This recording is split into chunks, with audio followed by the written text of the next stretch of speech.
one of the advantages of living in Mississippi is the lifestyle.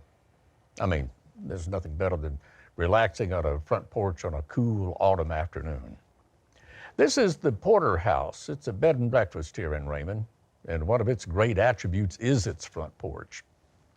Well, in our next story, we're going to take a look at this front porch lifestyle and see what that means to people here in Mississippi.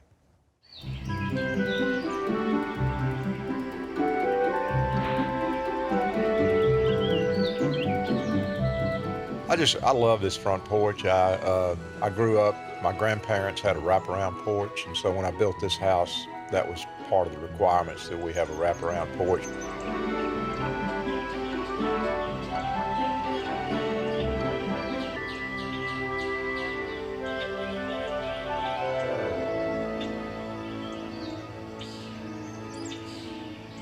Well, you know, the front porch, the origins of the front porch were all about fighting the heat. And of course, that's a big deal in the South. And so the front porch originally, origins were Africa, the Caribbean, and then into the South.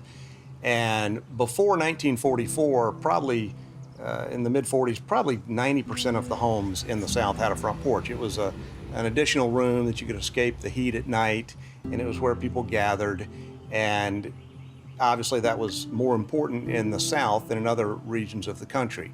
And so the front porch became emblematic in many times. The Andy Griffith Show, so many scenes are shot on the front porch. When Andy had to talk to Opie about something important, they would talk on the front porch. And Barney was courting, so many of the scenes were on the front porch. The front porch brings out emotions in people. It reminds them of their grandmother's house.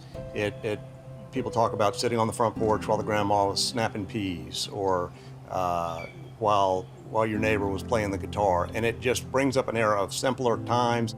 In roughly the 1940s is when the front porch started going away, and it's very, you can point to the reasons why very clearly. Number one was air conditioning.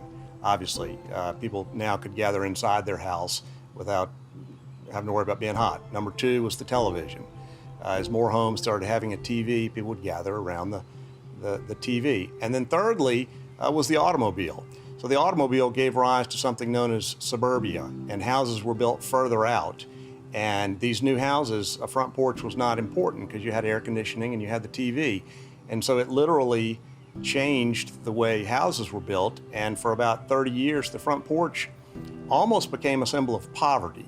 And so you started seeing the number of houses, the percentage of houses being built in the South without front porches go way up in the 40s, 50s, 60s, and even into the 70s.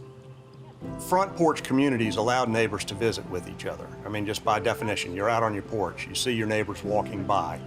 As homes started being built without front porches, sociologists who look back through the lens of history started seeing neighborhoods change. Neighbors didn't know each other quite the same. They didn't care about each other. They didn't communicate. And literally neighborhoods or developments in suburbia that didn't have front porches took on entirely different personalities. Everything is focused inward or towards the backyard, the privacy fence, the deck. You pull into your garage, the doors close down, you go straight inside, and you just lose somewhat of a sense of community, of knowing your neighbors, of sitting outside and enjoying God's fresh air. And I think having a front porch and brings you back to just a more friendly time.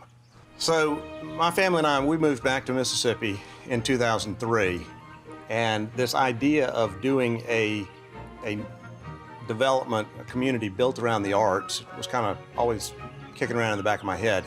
And Taylor is really a bedroom community for Oxford. We're 4.5 miles down the road. People think it's further, but it's not. And things finally fast forwarded, and we said, okay, let's move forward with plein air, which is a French expression meaning in the open air. Again, part of our nod to doing a community centered around the arts. And so we stuck a shovel in the ground. People kind of refer to us as Mississippi's front porch neighborhood.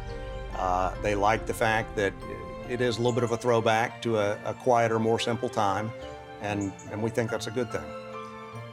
So, with the porch becoming so much more than just an open-air attachment to the front of a house, but an entity taking on a cultural significance that draws up feelings and emotions and memories, it's only natural that the social as well as the architectural significance of the front porch be examined. So what was born is the annual conference on the front porch at Plein Air. So when we decided to start the conference on the front porch, we just thought that the front porch was so significant in who we are as Southerners that we wanted to celebrate it. And we wanted to celebrate what it stood for: community, interaction, a slower pace, getting back to a bygone era. I don't think any of us realized what a nerve it would strike in so many people. And that's what we are told over and over by people who come to the conference each year is it reminds me of a bygone era. One of the speakers we've had at several of our conferences is Jay Watson, who is the Faulkner Scholar at Ole Miss, and he has delivered several incredible lectures on the front porch as a character in Faulkner's work and how significant the front porch played in many of his major pieces of work, and that several of the most important parts of the book took place on the front porch. It was the common ground where whites and blacks could meet, where neighbors could meet.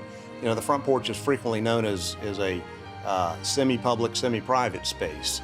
And he thinks it was not by coincidence that Faulkner chose those settings to take place on a front porch. Most of the year, people are using their front porches year-round. It's beautiful in the fall and, of course, the spring. And then late summer nights, there's nothing better than sitting on a front porch with a full moon and listening to the cicadas and crickets, and it just kind of takes you back to a more friendly time.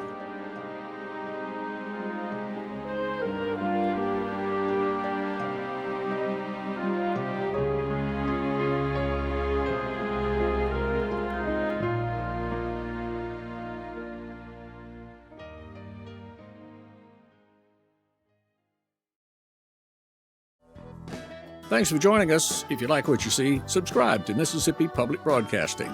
Till next time, I'll be seeing you on Mississippi Roads.